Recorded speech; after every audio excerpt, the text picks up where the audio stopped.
अच्छा, इनकोडर। अब इनकोडर जो है ना वो डिकोडर का बिल्कुल समझो इन्वर्स है, ठीक है। क्या कहते हैं, ये है मतलब डिकोडर में हम बाइनरी देते थे और हमें एक डेटा लाइन मिलती थी। तो सिंपली इनकोडर में हम एक डेटा लाइन देंगे, उसकी बाइनरी हमें रिसीव हो जाएगी, ठीक है। इसका क्या मतलब है, मैंने इनकोडर है तो ई से प्रेजेंट कर रहा हूँ, E0, E1, E2, E3 दिया, ये दिया मैंने इनपुट, तो मुझे रिसीव होगा A और B। इससे क्या पता चल रहा है, एक तो ये कि डिकोडर का इन्वर्स है, दूसरा ये है कि डिकोडर में हम बनाते थे 2/4, ठीक है, 3/8, 4/16। तो इनकोडर में हम उल्टा करेंगे, हम बनाएंगे 4/2, 8/3, 16/4, ठीक है। अब हमें पता था कि जब ज़ीरो होता था तो हमारे पास ये ऑन होता था, जब 1 होता था तो ये इस तरीके से कुछ बनता था, ठीक है। तो ये सारी बेसिक अंडरस्टैंडिंग थी, डिकोडर से आई थी, हमने बना लिया, सही है। अब क्या होगा, इसका जो सर्किट है वो देखेगा कि कौन सा वाला ऑन है, मतलब कौन सा डेसिमल पॉइंट ऑन हुआ है, तो उसकी बाइनरी जनरेट कर देगा। यहाँ पे 1 ऑन था तो उसने 1 की बाइनरी जनरेट कर दी, ठीक है। ये हुआ, सही है। ये तो हो गया इनकोडर का 4/2 इनकोडर बनाया हमने, ठीक है। 4/2 ऐसे बन जाता है इनकोडर। इसका मतलब है हमने E3, E2, E1, E0 input लिया है, A और B आउटपुट दिया है, ठीक है। अब मैं अगर चाहता हूँ कि मैं क्या करूँ, इनकोडर की इक्वेशन बनाऊँ, वो कैसे बनाऊँगा। मुझे पता है 2 इनपुट लाइन आउटपुट लाइन्स है, एक A पे आएगा आउटपुट, एक B पे आएगा। अब मैं बोलता हूँ A कब 1 है, यहाँ और यहाँ 1 है, तो उसके इनपुट कॉम्बिनेशन देख लेता हूँ और वो लिख लेता हूँ। A के इनपुट कॉम्बिनेशन पे E2 और E3, ठीक है, एक E2 और एक E3, तो ये मेरे पास और हो जाएंगे। और B के कॉम्बिनेशंस क्या हैं, एक E1 और एक E3, तो ये ऑन हो जाएंगे। ये हो गया बेसिक इसकी, ठीक है। अब इसका लॉजिक सर्किट और ज़्यादा आसान है।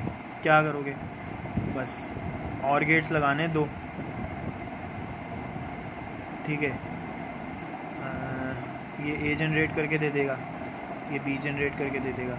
क्या है, हमने एक E3 लिया, E3 दोनों में था तो दोनों को इनपुट चला जाएगा।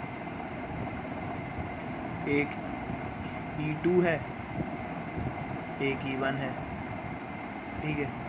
और जो E0 है उसने वैसे भी आउटपुट 0 ही देना है, तो उसको ना भी करें तो वो नहीं है इतना, ठीक है। ये हो गया बेसिक सर्किट, ठीक है।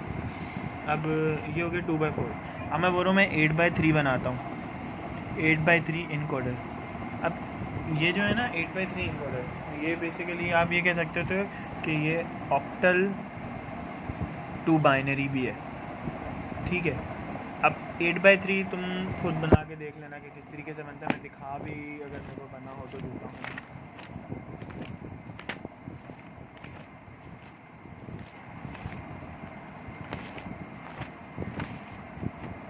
ठीक है, 8/3 तो नहीं बना हुआ, लेकिन ये दूसरा बना हुआ है, ठीक है। 8/3 तुम खुद भी बना सकती हो आप कि 8 का पता है किस तरीके से, एक तो 8 इनपुट कॉम्बिनेशंस बनेंगे और 3 आउटपुट कॉम्बिनेशन बनेंगे। उसी तरह डायगोनल में 1 दे दोगी और फिर उसकी रिस्पेक्टिव 0 तो यहाँ 0 1 है तो 1 2 2, इस तरीके से logic circuit diagram block diagram सब बना सकते। अब एक मेन आता है कि मैं बोलता था ना कि डिकोडर में मैं क्या बोलता था कि इनपुट हम देते हैं बाइनरी नंबर और आउटपुट हमारे पास एक डेटा लाइन आती है। डेटा लाइन को हम डेसिमल बोल रहे थे। डेसिमल क्यों, कि जब हम 0 0 देते थे तो D0 वाला ऑन हो जाता था, अगर 0 1 देते थे तो D1 वाला ऑन हो जाता था, तो इसलिए हम इसे बाइनरी टू डेसिमल डिकोडर बोलते थे।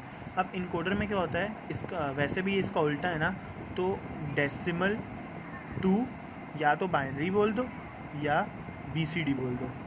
अब अगर हम बाइनरी बोलेंगे तो इसमें क्या होगा कि हमारे पास 4 आउटपुट्स आने, ठीक है। तो जब 4 आउटपुट्स आने इसका मतलब है 16 इनपुट कॉम्बिनेशन बनेंगे, ठीक है। और अगर मैं BCD बोलता हूँ, BCD तो काम ही करता है कहाँ, 0 से लेके 9 तक, ठीक है। उसके आगे जो इनपुट कॉम्बिनेशन है वो इसकी अलग बाइनरी जनरेट करता है, इसकी अलग। तो ये तो अनयूज कॉम्बिनेशन है, मतलब डोंट केयर है, इनको छोड़ दिया, ठीक है। अब मैं अगर बोलूँ 0 to 9, इसका सर्किट जो है वो डेसिमल टू बाइनरी वाले, मतलब 16/4 का ही बनेगा, लेकिन काम हमारे पास कौन कौन कर रहा होगा, 9 to 4 कर रहा होगा, ठीक है। अब मैं किस तरीके से, ये वो इस तरीके से देख रहे हो। अब इसमें क्या हो रहा है, अभी फ़िलहाल इनेबल छोड़ो, E0 से E9 तक के कॉम्बिनेशन है। क्यों? क्योंकि BCD जनरेट करवाने, डेसिमल टू BCD। BCD क्या करता है, 9th नंबर तक आउटपुट देता है, बाकी सारे डोंट केयर होते हैं, क्योंकि BCD 2 डिजिट्स को नहीं एंटरटेन करता, ठीक है। तो इसलिए मैंने ऐसे किया। बाकी मैंने इस तरीके से डायगोनल बना दिया, बाकी 0 होगा, E0 पे 0 आ गया, E1 पे 1 2 3 4 इस तरीके से बन गया। ये इसका एक लॉजिक सर्किट है, ये इसकी ब्लॉक डायग्रामिंग है। इनेबल इनपुट क्या कर रहा है, ये है एक्टिव लो इनेबल। जब मैं 0 दूंगा तो ऑन हो जाएगा, अगर मैंने इनमें से एक भी 1 दिया होता तो इनपुट कॉम्बिनेशंस क्या है, कोई फ़र्क नहीं पड़ता, आउटपुट हमेशा 0 आ जाना था, ठीक है। और अगर ये एक्टिव हाई इनेबल है, मतलब इस पर बार नहीं है, तो 1 पे चलेगा, 0 पे नहीं चलेगा, ठीक है। ये है मेरे पास डेसिमल टू BCD एनकोडर, ठीक है। इसका मतलब हम BCD टू डेसिमल डिकोडर भी बना सकते हैं। वो कैसे बनता है वो मैं दिखा देता हूँ, वो मैं बाद में दिखाऊँगा, पहले ये समझो, ठीक है।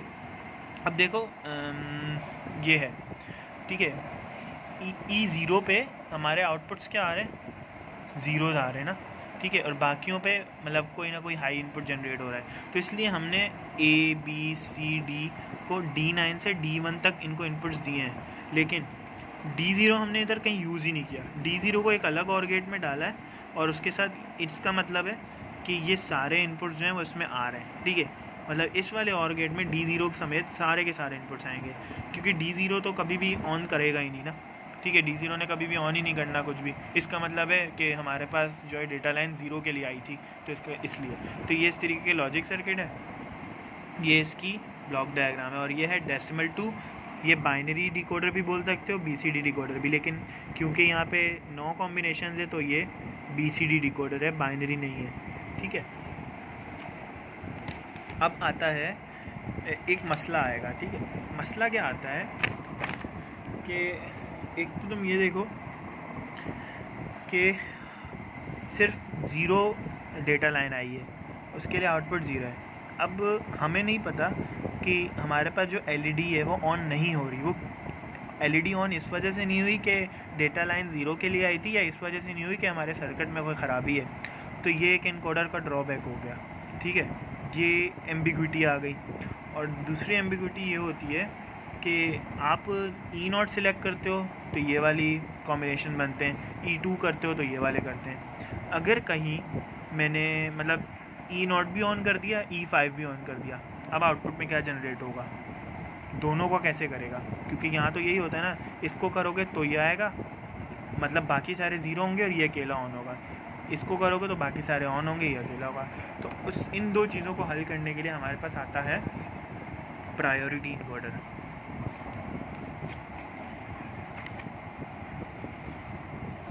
प्रायोरिटी इनकोडर में क्या होता है, एक होता है high magnitude has high priority, मतलब अगर मैं सिंपल इसकी बात कर रहा हूँ तो 0 से 7 तक के जो नंबर्स हैं 0 1 2 3 एंड सो ऑन 7 तक, उसमें जो जिसका हायर मैग्नीट्यूड है उसकी हाई प्रायोरिटी है, मतलब 7 को हाई प्रायोरिटी मिल रही है, ठीक है। इसका मतलब है हाई प्रायोरिटी इनकोडर बनाते हैं इस तरीके से, और लोअर मैग्नीट्यूड है हाई प्रायोरिटी, मतलब 0 को हाई प्रायोरिटी मिलेगी, ठीक है।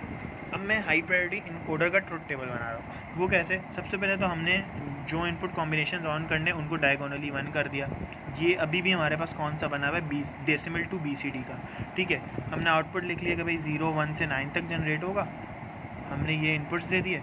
अब इसको हाई प्रायोरिटी बनाना है। कैसे हाई प्रायोरिटी? ऐसे बनाएंगे कि मेरा E0 ऑन हुआ है ना, तो मेरे बाकी सारे ज़ीरोज़ हैं, ठीक है। अब अगर मैं बीच में से कोई देख रहा हूँ, लाइक मैंने E4 को दिखाना है, अब मैं बोल रहा हूँ कि जो हायर मैग्नीट्यूड है मतलब 4 ही शो हो, ये नहीं कि मैंने 4 के साथ साथ अगर 1 भी ऑन किया हुआ है तो वो भी शो हो जाए। इसका क्या मतलब है, जब मैं 4 ऑन करूँगा ना तो वो E1 को शो नहीं कराएगा, E1 जो भी है वो उसको डोंट केयर कर देगा। ये होता है हाई प्रायोरिटी में, ठीक है। मतलब जो हायर नंबर ऑफ मैग्नीट्यूड है ना, उस वाले की इनपुट को ज़्यादा गौर करता है और उसको ही आउटपुट देता है। अगर मैं लोअर मैग्नीट्यूड वाला 1 दे दूंगा ना, लेकिन वो फिर भी हायर कोई प्रेफर करेगा, उसको डोंट केयर कर देगा और बाकी वैसे ही ज़ीरो हैं, ठीक है। ये होता है, ठीक है। अब इसी तरीके से अब मैंने जिस तरह बोला ना, E4 को मैंने ऑन किया है। अब अगर मैंने इसको E7 को भी ऑन कर दिया होता, E4 को भी और E1 को भी, तो वो क्या करता, E7 को देखता, बाकी उसके पिछले जितने भी रह गए हैं उनको डोंट केयर कर देता, उसके आगे वाले ज़ीरो हैं। ये होता है हाई प्रायोरिटी। हाई प्रायोरिटी की अगर मैं इक्वेशन बना के देखूँ, इक्वेशन क्या है, अब मेरे पास 4 आउटपुट्स हैं तो 4 आउटपुट की अलग अलग इक्वेशन बनेगी। ये आउटपुट है ए का, ये बी का, ये सी का। अब चूँकि हम देखते हैं कि SOP बना रहे हैं, SOP पे 1 पे देखते हैं, मैंने 1 पे आया, ठीक है। अगर मैं के मैप बनाना चाहूँ, के मैप बना लूँ, इसके 2 ही आउटपुट हैं, ये ईजीली बन जाएगा। इस पर क्या हो रहा है कि मैंने देखा एक तो कब ऑन हो रहा है, जब E8 ऑन था, एक कब ऑन हो रहा है जब E9 ऑन था। तो मैंने इन दोनों को लेना है, इन दोनों को लूँगा। मैंने लिखा E9, एक E9 1 है, बाकी डोंट केयर है तो उनको छोड़ दिया, ठीक है। और दूसरी क्या है कि E8 1 है और E9 बार है, बाकी डोंट केयर उनको छोड़ दिया और इन दोनों को और करा दिया। इसका मतलब है मेरे पास एक इक्वेशन बनेगी। इस तरह बी की भी बना लेंगे, सी की भी बना लेंगे, डी की भी बना लेंगे, ठीक है। अब मैं बताता हूँ कि मैं सी की इक्वेशन बना रहा हूँ, ठीक है। या चलो बी की ही बना लेते हैं, बी की बनाते हैं। मैं नीचे से शुरू किया हुआ है यहाँ पे, कि मतलब मैंने 7th नंबर वाले को लिया है। 7 पे 1 था तो इस पर मैंने देखा कि E7 1 था, E8 और E9 पे बार कर दिया। इसी तरह तुम ऊपर वालों को देखोगी तो इक्वेशन बन जाएगी, और बाकी इसको सिंप्लीफाई करोगी ना तो ये कट जाएंगे। अब ये कटते कैसे हैं, मैं इसमें यहाँ से देखना शुरू करता हूँ, ठीक है। यहाँ से E7 बार, E7 बार, E7 बार, ये हो गया कट आउट। क्यों कट आउट हुए, क्योंकि यहाँ पे E7 बगैर बार के था। ये पता है क्यों होता है, ये जब तुम अगर वैसे सिंप्लीफाई करने बैठोगे ना तो तुम्हें समझ आ जाएगा। और मैं इसकी स्लाइड में भी सिंप्लीफाइड हुई है बिल्कुल तरीके से, जिस तरह बूलियन एक्सप्रेशन से करते थे। और इसमें कौन सा वाला फार्मूला यूज़ होता है, एब्जॉर्प्शन लॉ, ये वाला, ठीक है। ये वाला फार्मूला यूज़ होता है, उससे ये सिंप्लीफाई हो जाती है इक्वेशन। ये सारी इक्वेशन उस तरीके से सिंप्लीफाई होंगी, ठीक है। और low priority encoder, low priority encoder में क्या है कि जो लोअर मैग्नीट्यूड है उसको प्रायोरिटी मिलेगी और आगे जो भी हैं वो डोंट केयर दे देंगे। ये कैसे वर्क करता है कि मैंने वही तरीका ट्रुथ टेबल बनाने का बिल्कुल वैसे का वैसा ही है, ठीक है। इसमें क्या करेंगे, लो को प्रायोरिटी देनी है तो लो के बाद जितनी भी हायर वैल्यूज़ हैं उनको डोंट केयर कर देंगे। इसमें क्या होता है कि अगर मैंने E2 को चूज़ किया है और E7 को चूज़ किया है, वो प्रायोरिटी देगा E2 को। वो देखेगा ना अगर E2 पे ऑन है तो वो E7 वाले को छोड़ देगा, बोलेगा डोंट केयर, आगे वाले सारे डोंट केयर। उसने लो प्रायोरिटी को प्रायोरिटी दे दी और बाकियों को हाई मैग्नीट्यूड वाले को प्रायोरिटी नहीं दी, लो मैग्नीट्यूड वाले को प्रायोरिटी दे दी। तो ये इस तरीके से इसकी भी इक्वेशन बिल्कुल वैसी ही बनती है। और इसमें भी कट आउट वैसे ही होता है जिस तरह मैंने एब्जॉर्प्शन का बताया। ये तुम देखोगे तुम्हें समझ आ जाएगा, ठीक है। अभी मैं अगर बोलूँ कि मैंने ए की इक्वेशन बनाई है, ए की इक्वेशन क्या बनती है, 8 और 9। मैंने 8 के सारे कॉम्बिनेशन लिख लिए, 9 के लिख लिए। 8 में क्या था, 8 ऑन था, उससे पिछली सारी बिट्स ज़ीरोज़ थी। 9 ऑन था, उससे पिछली सारी बिट्स ज़ीरोज़ थी। इसी तरह 4 5 6 7। इसमें पता है क्या हुआ है, अब तुम सिर्फ बी को देखो और बाकी वाली उस तरीके से बना लेना। इसमें मैंने 4 को देखा, E4 लिखा बगैर बार के, क्योंकि इस पे 1 जनरेट हो रहा था, बाकी सब पे 0 आ रहा था, तो उन सबको मैंने बार कर दिया। फिर मैंने देखा 5 और उससे पिछली वालियों को लिख लिया, लेकिन पिछली वालियों मैंने 4 को नहीं लिखा। 4 को क्यों नहीं लिखा, क्योंकि वो यहाँ 1 आ गया था, और जब हम इसको सिंप्लीफाई ख़ुद से कर रहे होंगे वो उसमें सिंप्लीफाई होके यहाँ से बार ख़त्म हो जाएगी और इधर रह जाएगी, ठीक है। जब मैं 6 लिखूँगा तो E4 यहाँ पे यूज़ हो चुका था, E4 भी नहीं होगा। E5 यहाँ यूज़ हो चुका था, E5 भी नहीं होगा। और बाकी बार्स वाली लिख लेंगे। जो बार्स के बगैर वाली है ना वो हट जाएंगी, जो नहीं यूज़ हो रही वो आ जाएंगी। इन सब में इस तरीके से इक्वेशन बनेगी। तो बाकी तुम इसका लॉजिक सर्किट, इनकी डायग्राम इक्वेशन को सिंप्लीफाई करके बना सकती हो। इन कोडिंग में सब यही था।